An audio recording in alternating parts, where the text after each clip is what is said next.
Chapter 30. Will spun in the saddle, the bow coming up, arrow fully drawn. Then, for the second time, he hesitated. He had no real idea what he had expected Malcolm to look like. If pressed, he would have surmised that the sorcerer would be somehow larger than life, perhaps extremely tall and thin, or huge and grossly overweight. Certainly, he would be dressed in a voluminous black robe, perhaps marked with obscure, mystical symbols or whirling suns and moons. And of course, he would wear a tall, pointed hat that would take his overall height to nearly 3 meters. What he didn't expect was a small, thin person who was a few centimeters shorter than Will himself. He had wispy, thinning grey hair, combed over a balding crown, a rather large nose, and ears and a slightly receding chin. His robe was a simple brown homespun habit, rather like a monk's, and he wore sandals on his feet, in spite of the wintry weather. But the biggest surprise of all was the eyes. A sorcerer's eyes should be dark and forbidding, full of mystery and arcane danger. These were hazel, and there was an unmistakable light of humour in them. Confused, Will lowered the bow. "Who are you?" he asked. The small man shrugged. "I thought I was the one who should ask that question," he said mildly. "After all, this is my home." Zander, however, concerned about the rapidly deteriorating state of his master, was in no mood to bandy words. "Are you Malcolm?" he asked rudely. The small man inclined his head towards the secretary, his lips pursed a little as he considered the question. "I have been called that," he said, the light of humour disappearing from his eyes. "Then we need your help," Zander said. "My master has been poisoned." Malcolm's bushy eyebrows formed into a frown, and his voice took on a threatening tone. "You're begging help from the most feared sorcerer in these parts," he said. "You enter my realm, ignore my warning signs, risk the anger of the dreadful night warrior who protects me, then demand my help?" "If you're truly Malcolm, yes," Zander replied, uncowed by the threatening tone of the words. The sorcerer's eyebrows returned to their normal position, and he shook his head in some admiration. "Well, you've certainly got some nerve about you," he said in a lighter tone. "Perhaps we'd better take a look at Lord Orman in this case." "You know who this is?" Will said, as the small man stepped towards Orman, who was swaying unconsciously in his saddle, muttering wordless little sounds. Malcolm laughed briefly. "Ha! Of course I do, Ranger," he said. Will shrugged his shoulders in defeat. So much for his careful disguise. First Orman and now Malcolm had seen through it almost immediately. "How do you—" he began, but the sorcerer silenced him with a hand gesture. "Well, it's not exactly alchemy, is it?" he said crisply. "You've been nosing around my forest for the past couple of days. You ride the sort of horse rangers ride. You carry a bow, and you have that big sax knife at your side. I'll wager you have a throwing knife somewhere else on your person.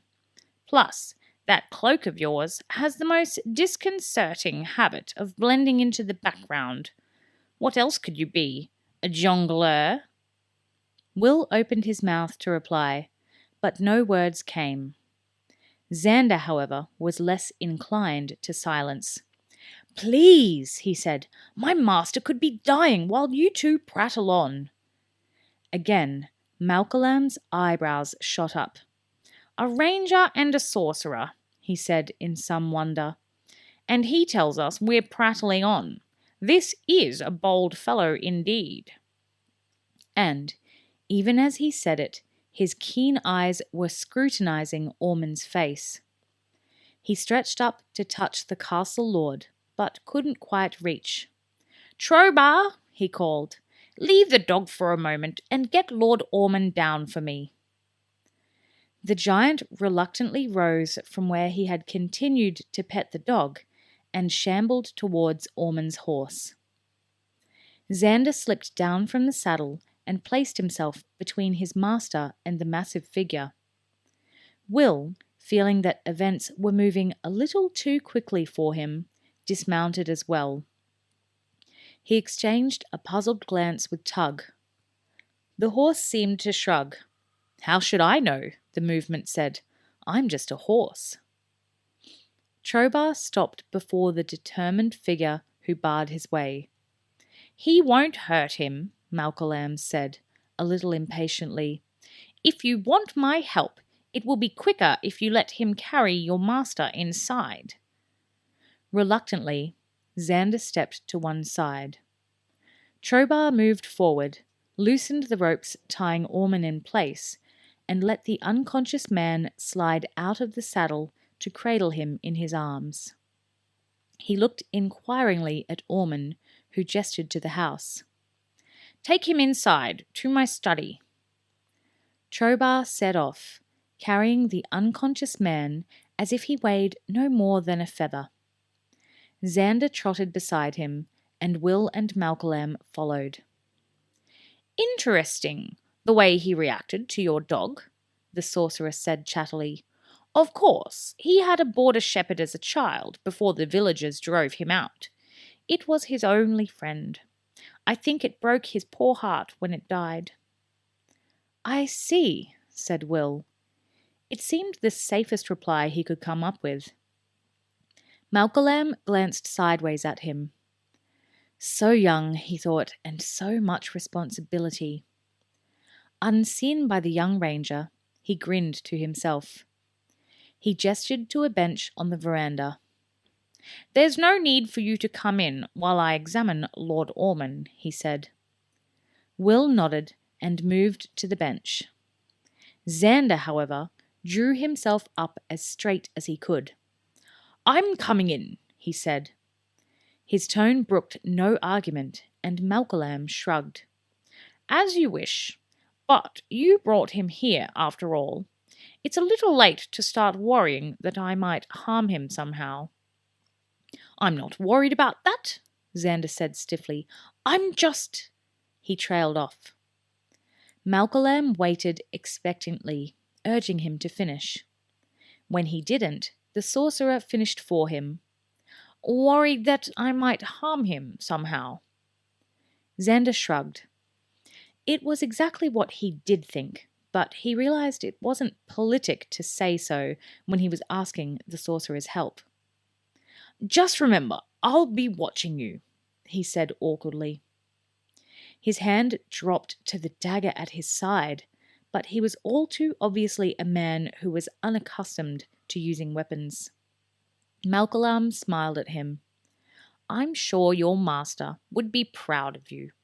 If I decide to do anything terrible to him, I'll have to turn you into a newt before I do so."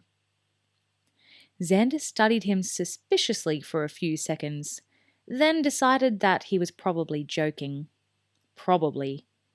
Without another word, he followed Malcolm inside.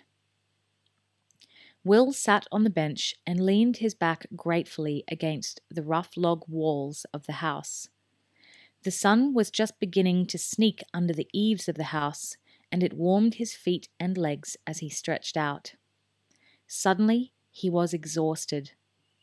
The rapidly moving events of the day, the escape from the castle, the search for Malcolm's lair, and the subsequent meeting with the sorcerer had kept adrenaline coursing through his system. Now that there was nothing further to do for the moment, he felt absolutely drained. The other inhabitants of Malcolm's domain continued to watch him. He tried to ignore them, sensing no threat from them, only curiosity. He glanced up as he sensed a movement at the door.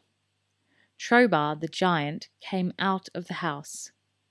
He looked around the clearing, saw the dog lying watchfully where he had left her, and moved to her side. He went down on one knee beside her and fondled her head gently. She closed her eyes blissfully and inclined her head for his touch. "Dog," said Will, a little more sharply than he had intended. The dog's eyes opened, and she was instantly alert. Will pointed to the veranda beside him. "Come here," he said. She rose and shook herself, then began to lope slowly across the clearing towards him. He looked at Trobar and saw the unmistakable sadness on the disfigured face. "Oh, all right," he told the dog. "Stay where you are." He saw the smile break out on the giant's face as the dog allowed herself to be patted once more. He shut his eyes wearily. He wondered what he was going to do about Alice.